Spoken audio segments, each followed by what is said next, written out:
बिस्मिल्लाहिर्रहमानिर्रहीम। अस्सलाम वालेकुम माय डियर स्टूडेंट्स नया चैप्टर स्टार्ट करने जा रहे हैं which is alternating current, chapter number 20। और आई वुड सजेस्ट के one of the very important chapters of this book. तो before I start about alternating current, let me tell you what the alternating current is.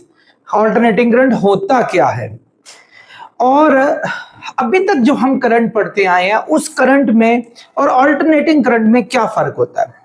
बच्चों, अगर ये discussion की जाए कि current जब किसी सर्किट में फ्लो करता है तो वो कितने तरीकों से कर सकता है, तो उस तरीकों को दो इंपॉर्टेंट मेथड्स में जो है वो मुनकसम किया गया। नंबर 1 हमारे पास होता है जिसको कहते हैं डायरेक्ट करंट, और नंबर 2 को कहते होते हैं अल्टरनेटिंग करंट।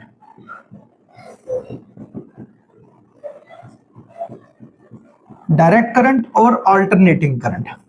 अच्छा, अभी तक जो हम करंट पढ़ते आए जो बैटरीज का था, कि जिसमें अगर फर्ज करें बैटरीज का, जिसमें एक बैटरी आपकी किसी भी रेजिस्टर के साथ या किसी भी आप अप्लायंस के साथ जब जुड़ी हुई होती है तो उसमें क्या होता है कि आपका जो करंट है वो हमारा फ्लो करता है। यहां से स्टार्ट किया फ्लो करना उसने, ठीक है, और यहां से फ्लो करते करते करते, यानी फर्ज करें अगर हम टाइम का ग्राफ ले लें और हम यहां करंट या वोल्टेज का ग्राफ ले लें, ओहम्स लॉ के मुताबिक जब करंट हमारा बढ़ता है तो वोल्टेज भी बढ़ती है, ये याद रखें। तो दोनों का ग्राफ हमने सेम ले लिया। फर्ज करें आपका ये स्विच है, आप इस स्विच को ऑन करते हैं, यानी आप इस स्विच को क्लोज करते हैं, ऑन करते हैं, तो आप यहां से करंट एकदम फ्लो करना शुरू कर देते हैं। करंट फ्लो करते ही एक खास जो है ना वो मुकाम पा लेते हैं, और उसके बाद मसलसल यहां से पॉजिटिव करंट फ्लो करता रहता है और यहां से नेगेटिव करंट फ्लो करता है। ये मैंने तरीका भी बताया ऐसा क्यों होता है कि पॉजिटिव फील्ड जो जनरेट होती है आपकी, वो यहां से तमाम नेगेटिव चार्जेस को दूसरी साइड पे लेके जाती है। तो जब जब नेगेटिव चार्जेस यहां से मतलब गायब होना शुरू हो जाएंगे, इसका मतलब है पॉजिटिव चार्जेस प्रोड्यूस होना शुरू हो गए, तो दूसरी साइड पे आपके इलेक्ट्रॉन यहां ऐड अप होते जा रहे हैं, तो इसका मतलब है नेगेटिव चार्जेस आपके यहां फ्लो होते हैं। मैंने बहुत दफा अपने डिफरेंट लेक्चर्स में ये बात समझाई भी हुई है। तो स्टूडेंट्स, यहां भी आप देखें कि हमारा जो करंट है या वोल्टेज है वो बिल्कुल स्ट्रेट फॉर्म में जो है फ्लो करती जा रही है। यानी फर्ज करें आपने स्विच ऑन किया, उस वक्त जीरो करंट था, एकदम करंट सैचुरेट हो गया एक जगह पर जाकर, यानी 2 एम्पेयर पे जाके एडजस्ट हो गया, या समझ लेंगे 2 एम्पेयर है, 2 एम्पेयर या 20 वोल्ट इस पॉइंट पर है, 2 एम्पेयर या 20 वोल्ट है ये पॉइंट। और इसी 2 पॉइंट को, ये 2 एम्पेयर का जो है ये क्या करता रहा, कैरी करता रहा, ये 20 वोल्ट को कैरी करता रहा, ये चलता रहेगा और इसी चीज को ये क्या करते रहेगा, कंटिन्यू करता रहेगा। This form of current is known as direct current, इसको हम डायरेक्ट करंट कहते हैं। जबकि अल्टरनेटिंग करंट में क्या होता है, अल्टरनेटिंग करंट में जब आप किसी भी, ये अल्टरनेटिंग करंट का साइन होता है, ये साइन कर्व की वजह से है। ये कर्व क्यों है ये भी मैं आपको समझाता हूं। फर्ज करें आपने इस करंट के सोर्स को किसी भी चीज के साथ, किसी अप्लायंस या रेजिस्टर के साथ कनेक्ट कर दिया, करंट क्या होगा, पॉजिटिव चार्जेस यहां से फ्लो करना शुरू कर देंगे, करेंगे, यानी ये यूं चेक करना शुरू हो जाए। ये मैं ग्राफ में आपको समझाना शुरू कर देता हूं। यानी ये देखें, आपने स्विच ऑन किया, ये जैसे ही स्विच ऑन किया आपके पॉजिटिव चार्जेस क्या हुए, यहां से बैटरी से, ये इस सोर्स से फ्लो होना शुरू हो गया। ये लें जी, इस सोर्स से चार्जेस जो हैं वो फ्लो होते जा रहे हैं, और एक पॉइंट पे जाके ये सैचुरेट हो गए। सैचुरेट होने का मतलब क्या हुआ कि यानी ये मैक्सिमम पोजीशन पे हमारे पास पहुंच चुके हैं। यानी अगर फर्ज करें 0 से स्टार्ट हुआ है, 0 1 2 3 4 5 6 एम्पेयर तक चला गया। अब 6 एम्पेयर के बाद यहां से पॉजिटिव था और यहां से कौन सा चक्कर चल रहा था, हमारे पास नेगेटिव का चक्कर चल रहा था। अब उसके बाद क्या होगा, एकदम ये काम जो है आपका रिवर्स स्टार्ट हो जाएगा, यानी 6 के बाद एकदम 5 4 3 2 1 0 यहां तक बात पहुंच गई। यानी आपके पास जो पहले जा रहे थे 0 1 2 3 4 5 6, 5 4 3 2 1 0, यानी ये आपका यहां 0 हो गया। एकदम आपका पॉजिटिव ये बन जाएगा, फिर उसके बाद नेगेटिव ये बन जाएगा, और हमारे पास अब ये रिवर्स फॉर्म में पॉजिटिव फ्लो करना शुरू हो जाएगा। फिर अगेन उसी तरीके से 0 1 2 3 5 4 5 6, इनफैक्ट 0 1 2 3 4 5 6, उसके बाद फिर 6 5 4 3 2 1 0, यानी ये अपनी पोलैरिटी को चेंज करता जा रहा है बार बार। यानी पहले यहां 0 1 2 3 4 5 6, फिर यहां से 0 1 2 3 4 5 6, फिर 6 5 4 3 2 1 0, यहां तक पहुंच गया। उसके बाद ये दोबारा ये आपका जो है ये सिस्टम दोबारा स्टार्ट हो जाएगा, पॉजिटिव यहां आ जाएगा, नेगेटिव यहां आ जाएगा। So what does it do? It keeps on changing the polarity, ये पोलैरिटी को बार बार चेंज करता जा रहा है। कभी यहां पॉजिटिव आ जाता है, कभी वहां पॉजिटिव आ जाता है, और ये 0 से लेकर आपका एक मैक्सिमम लेवल तक चलता है। उसके बाद ये डाउन होता है, फिर 0 पे आता है, फिर अपनी डायरेक्शन को चेंज करता है, फिर दूसरी साइड पे मैक्सिमम पे जाता है, फिर अपनी पोलैरिटी को, फिर अपने वैल्यू को जो है ये डाउन करना शुरू करता है, और ये फिर 0 पे आता है, फिर अपनी पोलैरिटी चेंज करता है। It keeps on doing this. यहां से इसकी अगेन वही पुरानी फॉर्म आ जाती है। स्टूडेंट्स एक बात याद रखें, यहां से यहां तक के एक पूरे जो हमारा इसका जो चक्कर था, इसको एक वेवलेंथ भी कहा जाता है या साइकिल भी कहा जाता है, वन साइकिल। ये इसकी वन साइकिल है, साइकिल। और आप सुन के हैरान होंगे कि हमारे पास जो अल्टरनेटिंग करंट है इस वक्त मौजूद, वो नियरली 50 साइकिलें एक सेकंड में करता है। आप खुद अंदाजा लगाएं, ये एक साइकिल में यहां भी 0 पे चला गया यानी करंट 0 हो गया, और यहां भी करंट 0 पे चला गया यानी करंट 0 हो गया, और ये 2 टाइम्स ये ऑफ हो जाता है यानी आपका 1 साइकिल में। तो ये 1 सेकंड में 50 साइकिल्स करता है, यानी इसकी फ्रीक्वेंसी जो होती है वो 50 हर्ट्ज होती है।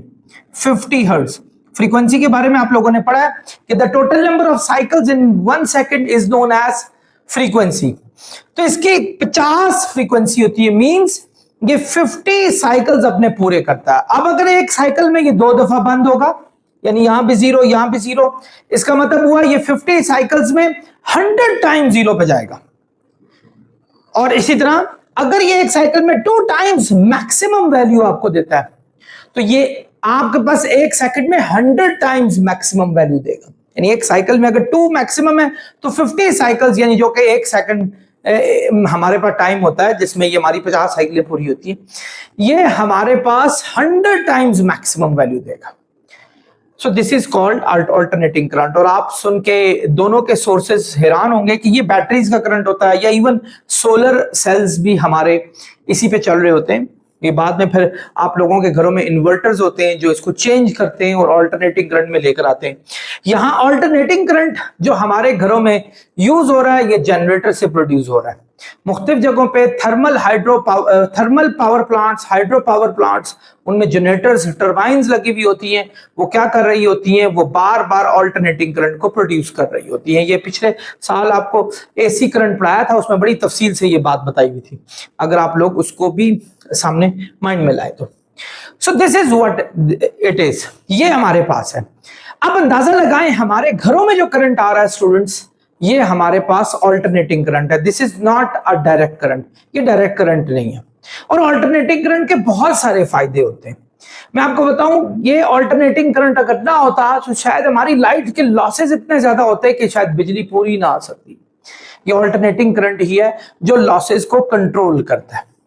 मैं चाहूंगा कि आप लोगों के पास किसी किस्म का डाउट नहीं होना चाहिए कि क्यों लॉसेस होते हैं उसमें, इसमें क्यों लॉसेस नहीं होते। एक जनरली स्पीकिंग, मतलब मैं इसको समझाने की भी कोशिश करूंगा कि ताकि आप लोगों को इस बारे में पता भी होना चाहिए। स्टूडेंट्स, आपने ट्रांसफार्मर्स के बारे में पढ़ा हुआ, आपके घरों के बाहर भी लगे हुए ट्रांसफार्मर्स। ये क्या काम करते हैं? ये लाइट की वोल्टेज को अप एंड डाउन करते होते हैं, अप एंड डाउन। फर्ज करें अगर डीसी करंट हमें सप्लाई किया जाता, यानी फर्ज करो ये एक पावर हाउस है, ये पावर हाउस है हमारे पास, पावर हाउस पीएच, ये पावर हाउस है।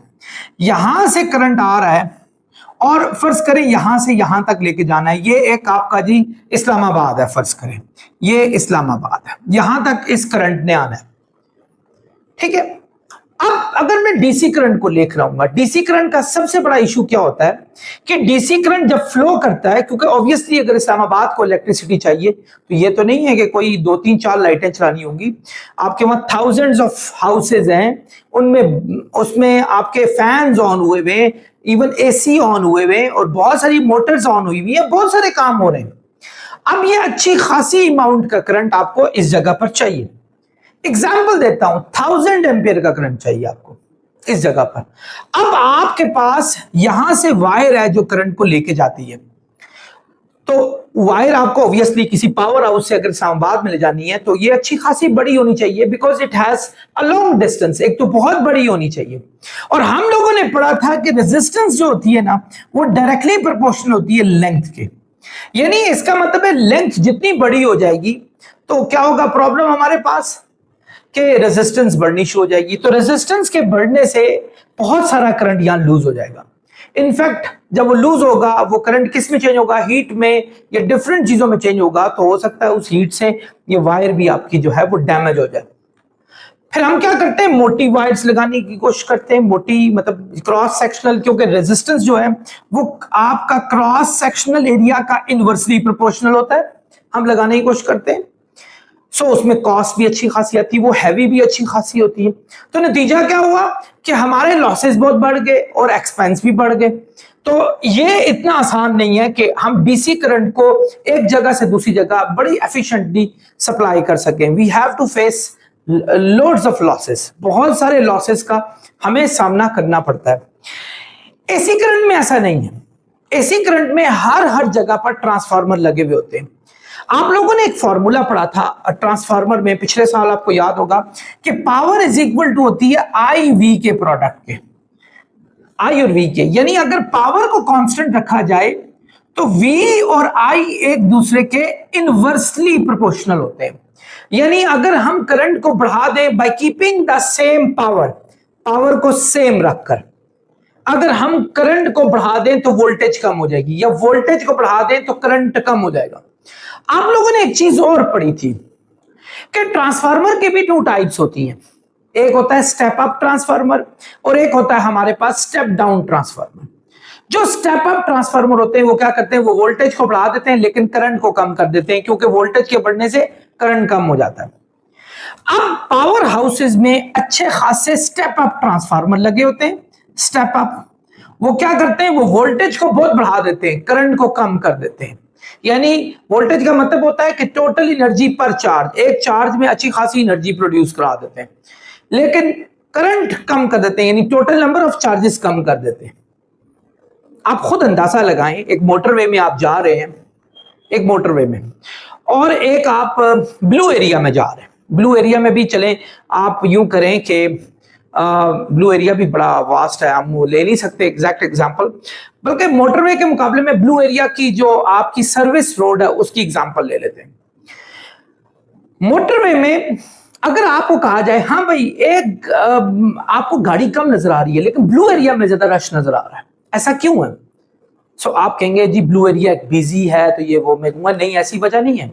मोटरवे में गाड़ियां बहुत तेज चलती हैं और हमें कम दिखती हैं, क्योंकि एक सेकंड में आपकी 5-6 भी गुजर जाएं, सो वो उनकी स्पीड अच्छी खासी होती है तो वो हमें दिखती नहीं है एक्चुअली। लेकिन चूंकि ब्लू एरिया में रश ज्यादा होने की वजह से स्टक होता है हमारे पास, तो नतीजा क्या होता है, स्पीड स्लो होती है गाड़ियों की, लेकिन गाड़ियां तादाद में बहुत ज्यादा होती हैं। यही एग्जांपल यहां लगाऊंगा कि एक्चुअली हम वोल्टेज को बढ़ा देते हैं, यानी स्पीड और एनर्जी को बढ़ा देते हैं हम अच्छा खासा, लेकिन नंबर ऑफ चार्जेस कम कर देते हैं। यानी मोटरवे वाला साफ कर दिया स्टेप अप ने, स्टेप अप ने मोटरवे वाला साफ कर लिया। अब मोटरवे से गाड़ी तेज से जा रही है, तेज से जा रही है, और जैसे ही वो एग्जिट लेती है, ब्लू एरिया में दाखिल होती है, रश लगना शुरू होता है गाड़ियों का। क्यों? गाड़ियों की अब ओवरऑल एनर्जी डाउन हो चुकी है, because they have slow speed, और उन्होंने एनर्जी कम लगाई, ऑब्वियसली एक्सीलरेटर से पाँव उठा दिया, बहुत सारा एनर्जी कम हो गई ओवरऑल, लेकिन पाइल अप होनी शुरू होगी गाड़ियां बहुत ज्यादा फॉर्म में। यहां से स्टेप अप ने क्या किया, अच्छी खासी एनर्जी दी चार्जेस को, तो चार्जेस हमारे तेजी तेजी से निकलना शुरू हो गए। तो करंट की वैल्यू को डाउन कर दिया। नतीजा ये हुआ करंट का कि याद रखें रेजिस्टेंस डायरेक्टली प्रोपोर्शनल होता है लेंथ के, ठीक है, ये याद रखें। यहां आप क्या कहते हैं इस आर्गुमेंट को अगर लिया जाए, ये वाला आर्गुमेंट जो मैंने डिस्कस किया, इसमें क्या था कि जब आपके पास वोल्टेज इंक्रीज हो जाएगी by keeping the same power, current हमारा क्या हो जाएगा, कम हो जाएगा। तो करंट कम हो जाएगा, स्लो स्लो, यानी इसका मतलब है आपकी मोटरवे पे जो है वो वोल्टेज तो अच्छी खासी जा रही है, लेकिन करंट यानी टोटल नंबर ऑफ चार्जेस, क्योंकि करंट का दारोमदार किस पर होता है स्टूडेंट्स, हमारे पास total number of charges in time, यानी एक टाइम में कितने चार्जेस हमारे पास फ्लो कर रहे हैं। जब एक टाइम में कम चार्जेस फ्लो करेंगे तो करंट कम हो जाएगा। करंट कम होने से यानी चार्जेस अगर इस जगह पे कम हो जाए तो नतीजा यह है कि इसकी इंटरनल फ्रिक्शन उनके साथ कम हो जाती है, तो फिर हमारे स्मूथली चार्जेस फ्लो करना शुरू हो जाते हैं। आप खुद देखें ना, जब गाड़ियों की रश हो तो तेज नहीं चला सकते आप, गाड़ी मुश्किल हो जाता है। तो जब गाड़ियों की रश कम हो तो गाड़ी आराम से तेज चलाई जा सकती है। तो वोल्टेज इंक्रीज करके हम यहां तक पहुंचाते हैं। यहां जैसे ही पहुंचा, यहां हमने step up step down transformer लगाए। स्टेप डाउन क्या करते हैं, वोल्टेज को कम कर देते हैं। वोल्टेज के कम करने से करंट क्या हो जाएगा, हमारे पास बढ़ जाएगा। अब करंट बढ़ गया, आप आराम से जितने मर्जी घरों में सप्लाई कर दें, तो नतीजा ये हुआ लॉसेस हमारे पास यहां कम हो गए। तो अल्टरनेटिंग करंट एक बहुत ही फैसिलिटी वाला करंट है, इसने बहुत सारी चीजों को हमारी लाइफ में जो है ना वो आसान कर दिया। आप ये समझ लें कि कम लॉसेस में अगर करंट को एक जगह से दूसरी जगह तक पहुंचाना है तो थैंक यू अल्टरनेटिंग करंट, कि आपकी वजह से ये सारा काम मुमकिन हुआ। Dear students, alternating current and voltage. अब हम जरा ऑल्टरनेटिंग करंट और वोल्टेज को पढ़ते हैं। अभी थोड़ी देर पहले मैंने डिस्कस किया था कि ऑल्टरनेटिंग करंट को प्रोड्यूस करने वाली चीज जो होती है वो हमारी होती है ऑल्टरनेटिंग जनरेटर। जनरेटर क्या करते हैं, करंट को प्रोड्यूस करते हैं। अगर जनरेटर के स्ट्रक्चर को स्टडी किया जाए तो आप एक चीज देखेंगे कि जनरेटर के अंदर एक खास किस्म की कॉइल होती है जो किसी भी मैग्नेट के इर्द गिर्द जो है वो घूमती है, और मैग्नेट के इर्द गिर्द घूमने से उसका फ्लक्स चेंज होता है, यानी उसके अंदर जो मैग्नेटिक फील्ड है वो चेंज होती है। और माइकल फैराडे ने इसी को जो है वो ऑल्टरनेटिंग करंट प्रोड्यूस करने का एक फिनोमिना दिया था। माइकल फैराडे ने कहा था कि जो उसके अंदर वोल्टेज पैदा होती है, जिसको ईएमएफ भी कहते हैं, वो होती है rate of change of flux के इक्वल। अगर आप लोगों को याद हो तो ये ऑल्टरनेटिंग करंट जनरेटर की बात कर रहा हूं कि जनरेटर में जो ईएमएफ या वोल्टेज प्रोड्यूस होगी that is rate of change of flux के इक्वल होगी।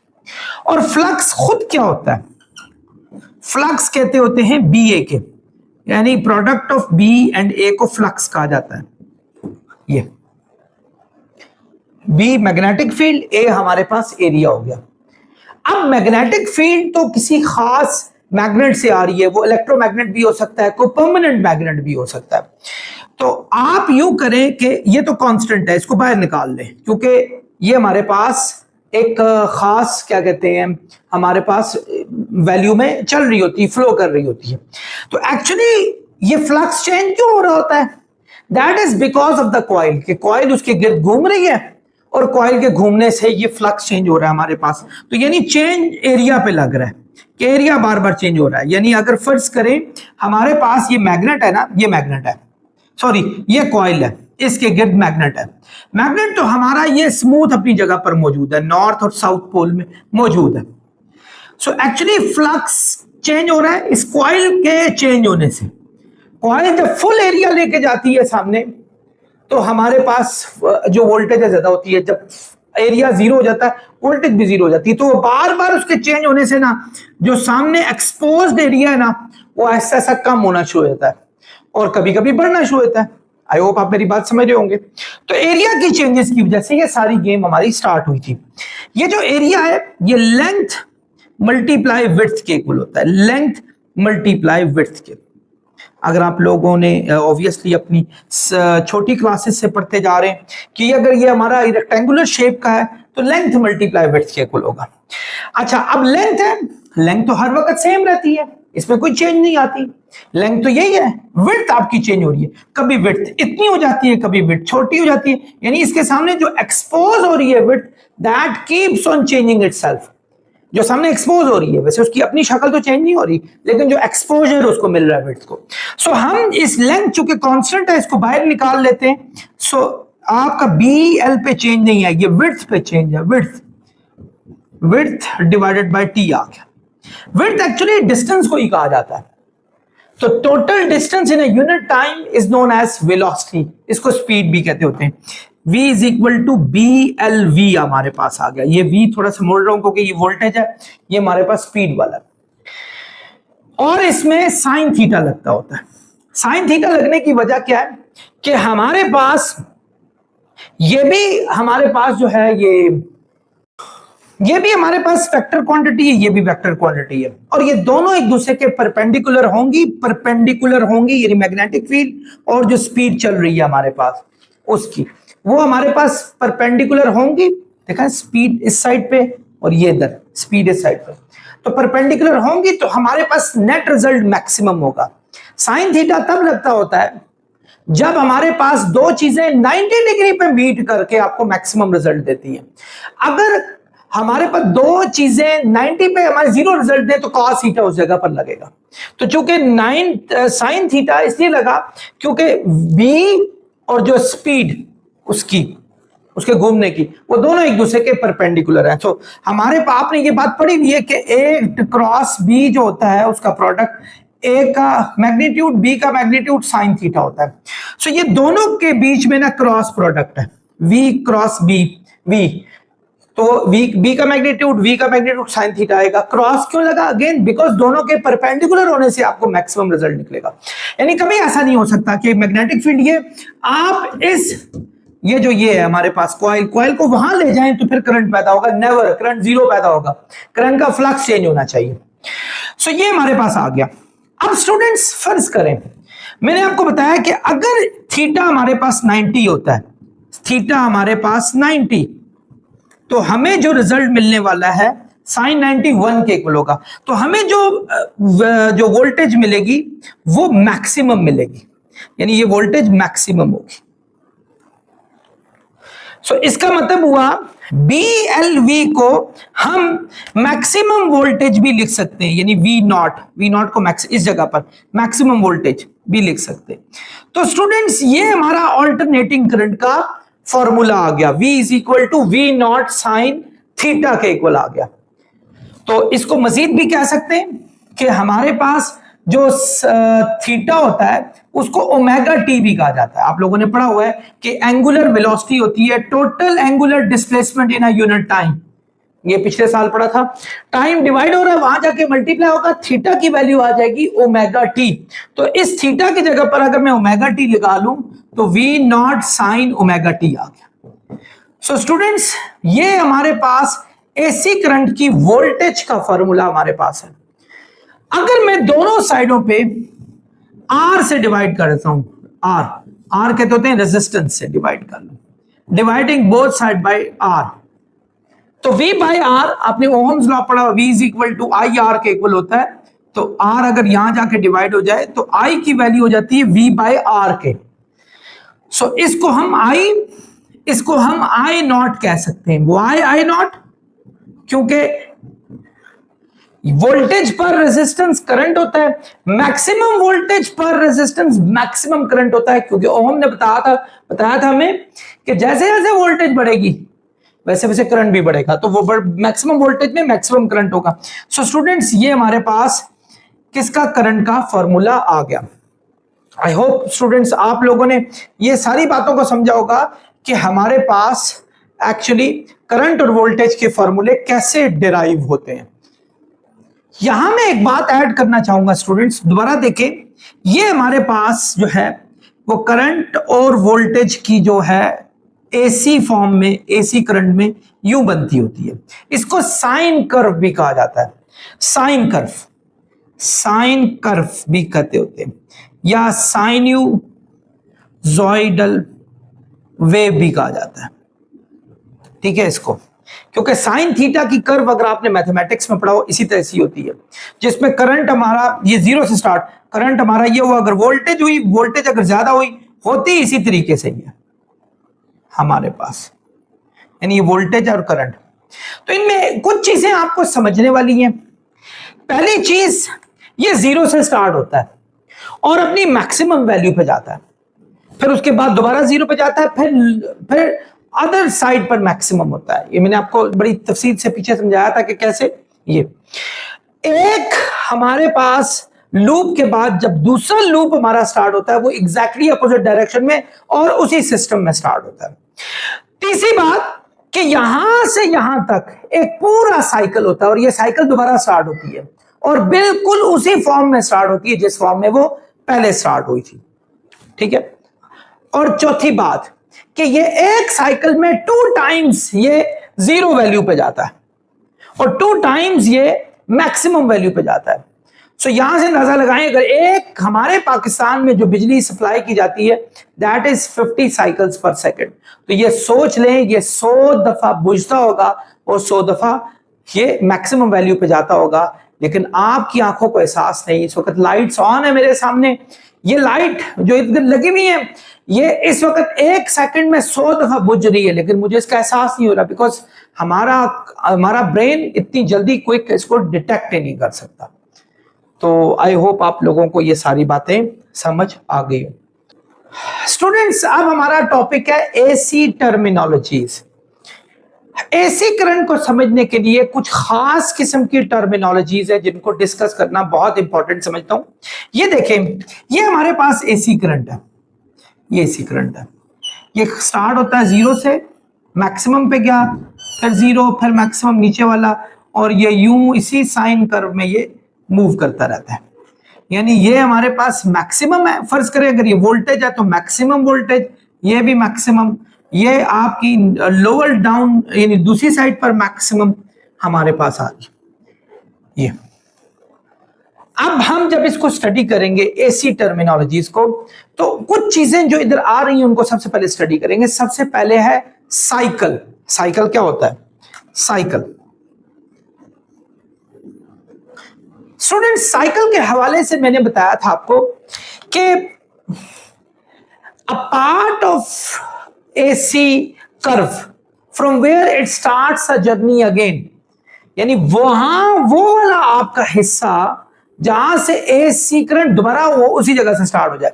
मतलब देखें, यहां से यहां तक जो है हमारी एक साइकिल है। क्यों? क्योंकि यहां वाली चीज हमारी हुई यहां तक, फिर दोबारा ये स्टार्ट हो रही है, फिर दोबारा ये स्टार्ट हो रही है, फिर दोबारा ये स्टार्ट हो रही है। यानी इसका मतलब है यहां से यहां तक एक साइकिल, यहां से यहां तक एक साइकिल। ये साइकिल्स है हमारे पास। आप देख सकते हैं 1 साइकिल, 2 साइकिल, 3 साइकिल, हमारे पास 3.5 साइकिल नियरली आ रही है हमारे पास। तो इनको स्टूडेंट्स क्या कहा जाता है? हमारे पास साइकिल्स कहा जाता है। यानी हम अगर इजी होके इसको बात करें कि one complete wave form of positive and negative quantity of current और voltage is known as one cycle, इसको साइकिल कहा जाता है। दूसरी चीज है टाइम पीरियड।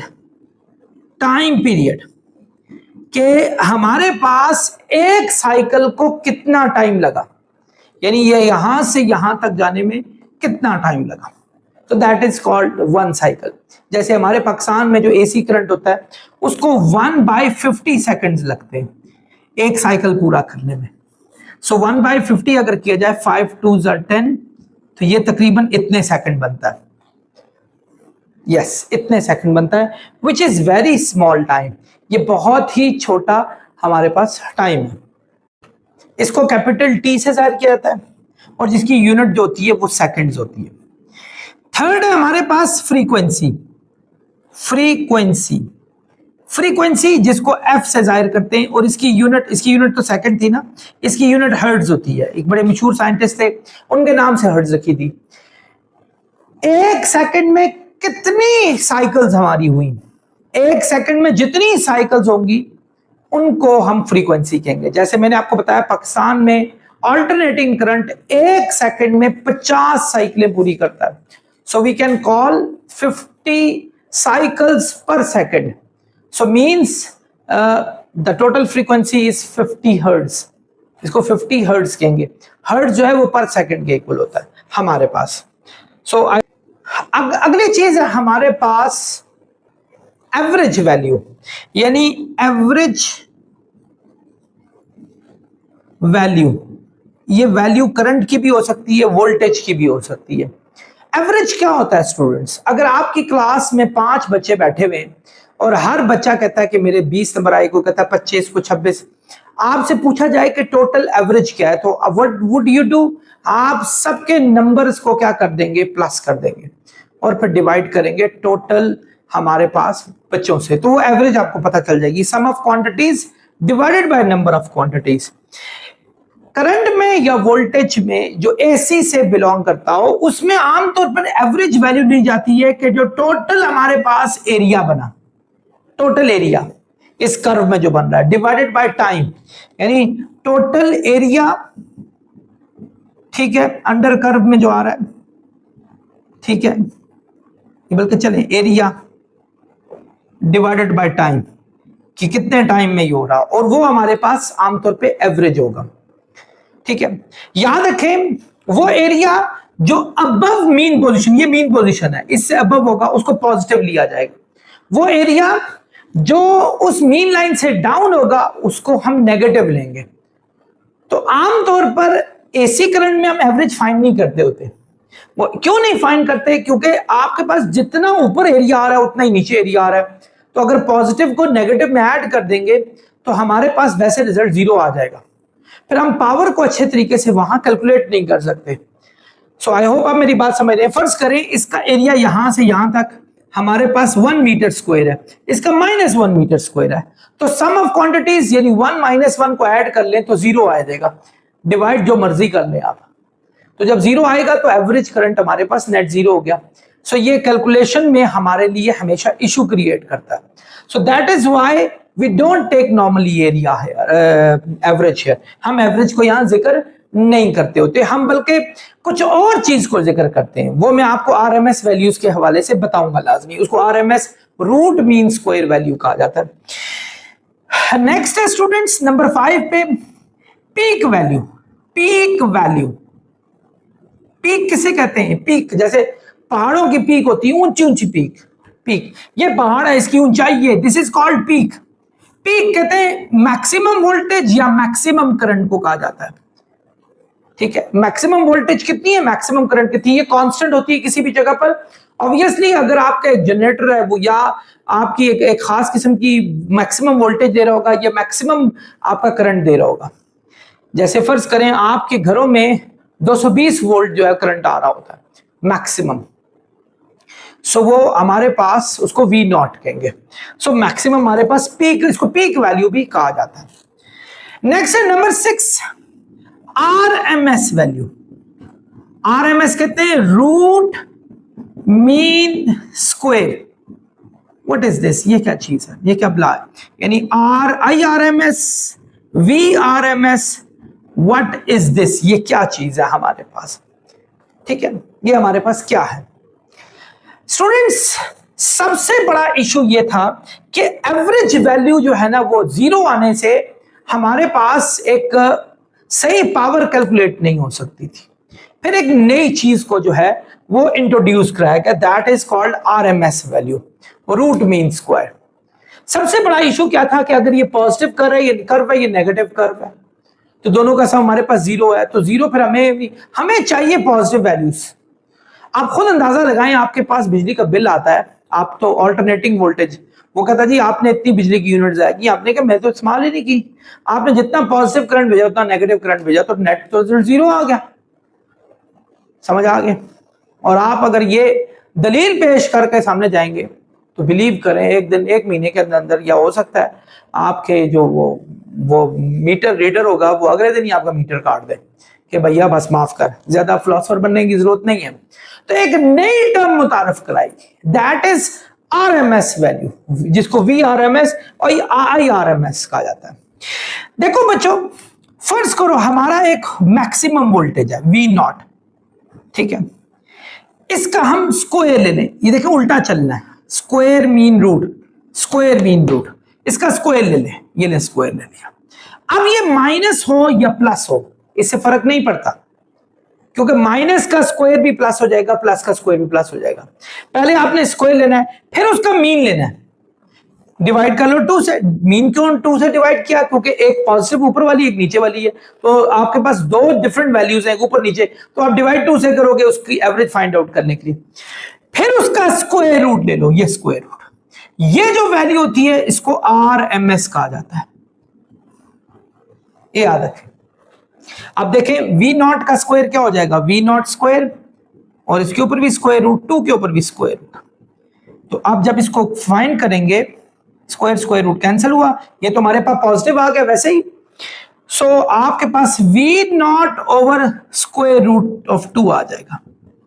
स्टूडेंट्स को डिवाइड करके चेक करें, ये 0.707 बनता है, 0.707 V नॉट ये बनता है, इसको VRMS कहा जाता है। और IRMS भी स्टूडेंट्स इसी के इक्वल होता है, 1 over square root of 2 I not, same चीज है यही आपके पास। जनरली स्पीकिंग अगर हम इसको ग्राफ में चेक करें स्टूडेंट्स, ये है हमारे पास V नॉट, ये हमारे पास क्या V नॉट है, फर्ज करो V नॉट, फर्ज करो हमारे पास 3 है, मैक्सिमम वोल्टेज 3 है। अब हम सबसे पहले स्क्वायर फाइंड करते हैं। जब हम इसका स्क्वायर फाइंड करेंगे, इसका स्क्वायर फाइंड करेंगे, 3 का स्क्वायर 9 यहां आ जाएगा, यानी ये आ जाएगा, ये भी -3 है, इसका भी स्क्वायर +9 आएगा। ये देखें अब आपकी कर्व ऊपर वाली साइड पे बन गई है, स्क्वायर लेते ही नेगेटिव पॉजिटिव में चेंज हो गया। सो अब आपके बिजली के बिल भी मसले हल हो गए, कोई इशू नहीं, बिजली तो खैर वो बिल लेके छोड़ेंगे कुछ भी हो जाए, ठीक है, ये आ गया। अब उसके बाद क्या करना है आपने, मीन फाइंड करना है। मीन कहते हैं हाफ को, यानी डिवाइड 2 से करें, इधर और इधर का हाफ ये हो जाएगा, ये हमारे पास है, ये हमारे पास है V नॉट का स्क्वायर, और ये था हमारे पास V नॉट के स्क्वायर को 2 से डिवाइड करना, और फिर हमने क्या करना है, उसका स्क्वायर रूट भी लेना है। स्क्वायर रूट लेके जो टोटल वोल्टेज है उसका 0.7 टाइम्स आया था, यानी ये आएगा, ये तकरीबन अगर टोटल वोल्टेज का 0.7 टाइम्स ये होता है, ये हमारे पास ये वाला, ये VRMS हो जाएगा। एक्सपेरिमेंट से ये बात साबित हुई है। याद रखें RMS वैल्यू को इफेक्टिव वैल्यू भी कहते होते हैं। Effective value, what is effective value? Effective value कहा जाता है इसको कि इसकी RMS वैल्यू वही आपको रिजल्ट देगी जो डायरेक्ट करंट आपको इसी वोल्टेज पे करंट देता है। आई होप आप, अगर फर्ज करो RMS 7 आ रही है, 7 एम्पियर आ रही है या 7 वोल्ट आ रही है, तो डायरेक्ट करंट भी हमारे पास 7 वोल्ट पे ही आपको जो हीटिंग देगा वो इसकी RMS वैल्यू वो देगी, यानी दोनों का ये, इसीलिए इसको इफेक्टिव वैल्यू कहा जाता है, क्योंकि डायरेक्ट करंट के हिसाब से इसको मैच करके बताया गया। आई होप आप लोग समझ रहे होंगे। अब आते हैं स्टूडेंट्स, हम पावर पे आते हैं। पावर क्या चीज होती है, इसकी लास्ट टर्मिनोलॉजी में हम पावर को स्टडी करेंगे। पावर के बारे में आपने बहुत सारे फॉर्मूला पढ़े थे जॉल्स लॉ में, अगर याद हो। पावर का एक फॉर्मूला था P = product of I and V, ठीक है, ये हमने पढ़ा था। I हमारे पास किसके इक्वल है, मैंने अभी थोड़ी देर पहले बताया था, नहीं बताया तो ये सुन लें। I = होगा I not sine omega T, मैंने ये पीछे रिमूव किया है। V = V not sine omega T. अगर फर्ज करें हम इसको पावर को I की वैल्यू लगाएं I not sine omega T, और ये क्या है हमारे पास V not sine omega T. I not और V नॉट को मल्टीप्लाई कर लें, I नॉट V नॉट, या बल्कि पहले V नॉट लिख लो, चले I लिख लो, I naught V not sine omega T square, sine square omega T आ गया हमारे पास, यानी ये चीज हमारे पास आ गई पावर की, क्योंकि यहां भी साइन ओमेगा टी है, यहां भी sine omega t, sine sine से मल्टीप्लाई होगा, साइन स्क्वायर ओमेगा टी हमारे पास आ जाएगा। अब अगर स्टूडेंट्स देखा जाए ओमेगा मतलब साइन स्क्वायर ओमेगा टी को फाइंड आउट करने की कोशिश की जाए, तो हमारे पास दो असम्पशन आती हैं। साइन थीटा जो है ना, साइन थीटा वो हमारे पास मिनिमम 0 आंसर देता होता है और मैक्सिमम 1 आंसर देता होता है, ये याद रखें। यानी मिनिमम हमारे पास 0 है और मैक्सिमम हमारे पास कितनी दी हुई है, हमारे पास 1 दी है, यानी इसके बीच में हमारी जो वैल्यूज हैं वो लाई करती हैं। यानी आप साइन 0 देखें किसके इक्वल आएगा, 0 के, और साइन 90 देखें तो 1 के इक्वल आएगा। यानी एक्चुअली आपकी यहां भी वैल्यू जो है ना वो 0 से 90 के बीच में फ्लक्चुएट करती रहेगी हमारे पास, मिनिमम मैक्सिमम। सो स्क्वायर में भी ऐसी, साइन स्क्वायर 0 हमारे पास 1 है, इसका स्क्वायर ले लो तो 0 ही आएगा, इसका स्क्वायर ले लो फर्ज करो तो हमारे पास 1 ही आएगा। तो यानी अगर मैं एवरेज फाइंड आउट कर लूं, यानी जो ये हमारे पास एंगल आ रहा है, because this angle keeps fluctuating, ये फ्लक्चुएट करता जा रहा है। सो हम इसका आंसर इवन देखें, इवन 180 तक चली जाए वैल्यू आपके पास -90, यानी अगर दूसरी डायरेक्शन में चले जाएं तो आपके पास नेगेटिव 270 साइन 270 -1 आंसर आ रहा है। लेकिन जब उसका स्क्वायर लेंगे -1 का +1 आएगा। आई होप मेरी बातों को आप समझ रहे होंगे। तो एक्चुअली जब हम इसका मीन लेते हैं, मीन यानी एक 0 आंसर आ रहा है, एक 1 आ रहा है, इसका मीन ले लें तो हमारे पास साइन स्क्वायर ओमेगा टी हमें 1/2 आंसर देगा ये। या आप एंगल का मीन भी फाइंड कर सकते हैं कि फर्ज करें साइन स्क्वायर हमारे पास है ओमेगा टी, आप ओमेगा को आप 0 से लेकर 90 तक रखते और डिवाइड 2 कर लेते एग्जाम्पल, तो 90 डिवाइड 2 कितना हुआ 45 डिग्री। सो हमारे पास आ जाएगा, मैं यहां थोड़ा सा बहुत ही मैस कर दिया, तो ये देखें 90 डिवाइड बाय 2 हो जाएगा 45, साइन स्क्वायर 45, साइन स्क्वायर 45 होता है 1/√2, उसका स्क्वायर लें 1/2, तब भी 1/2 हमारे पास आ रहा है। सो एक्चुअली हम इस तरह लें, या जो साइन स्क्वायर ओमेगा टी हमारे पास एवरेज जो आ रहा है वो हमारे पास क्या आएगा, वो आएगा 1/2, ये वाला पूरा। और स्टूडेंट्स 1/2 को आप लिख सकते हैं, याद रखें 1/2 को आप लिख सकते हैं 1/√2, 1/√2, 2 टाइम्स √2 2 हो जाएगा, 1 1 1 हो जाएगा। मैंने ऐसा क्यों किया, इस स्क्वायर रूट को इसके नीचे लिख देता हूं और इस स्क्वायर रूट को इसके नीचे रख लेता हूं, तो I0/√2 किसके होगा, IRMS के इक्वल होगा। सो मैं कह सकता हूं ये IRMS और ये VRMS के इक्वल हो गया। सो स्टूडेंट्स हमारे पास जो पावर आ गई वो IRMS और VRMS का प्रोडक्ट आ गई हमारे पास। ये था हमारे पास पावर की जो थी। इसको मजीद आप यूं भी कर सकते हैं, I की वैल्यू V की वैल्यू IR लगा दें, तो I को I से मल्टीप्लाई करें, I² R आ जाएगा, तो वो वैल्यू भी लगा सकते हैं। स्टूडेंट्स आई होप आप लोगों को ये सारा लेक्चर अच्छे तरीके से समझ आया होगा। यहीं से आगे हम नेक्स्ट लेक्चर स्टार्ट करेंगे। अपना बहुत ख्याल रखिएगा। अस्सलाम वालेकुम।